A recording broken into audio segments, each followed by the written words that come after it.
Understanding, piece, not pieces, an English phrase explained. Hello everyone, and welcome to our English language learning series. Today, we're going to explore an interesting phrase, piece, not pieces. This phrase is not just about the words, but the deep meaning and context behind them.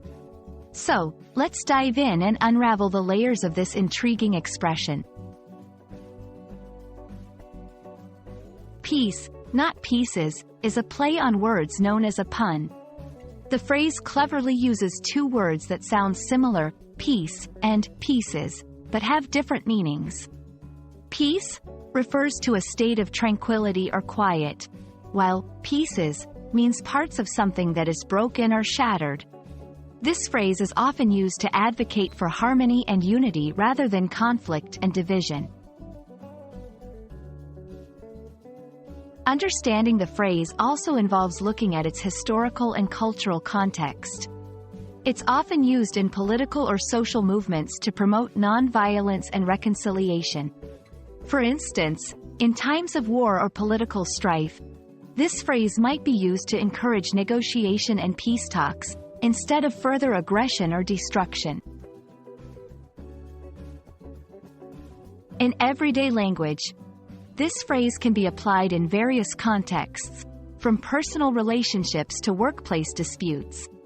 For example, in a family argument, one might say, "Let's aim for peace, not pieces," advocating for resolving issues amicably rather than causing further harm or division. Remember, the tone and context in which this phrase is used are crucial. It's often said earnestly or passionately, reflecting a deep desire for peace and unity. However, it can also be used sarcastically or critically, especially in situations where there is a perceived lack of effort towards achieving peace. Piece, not pieces, is a powerful phrase that goes beyond its literal meaning. It's a call for unity, understanding, and harmony in the face of conflict and division. We hope this video has given you a deeper understanding of this phrase and how it's used in the English language. Thank you for watching, and we look forward to bringing you more insights into the fascinating world of English expressions.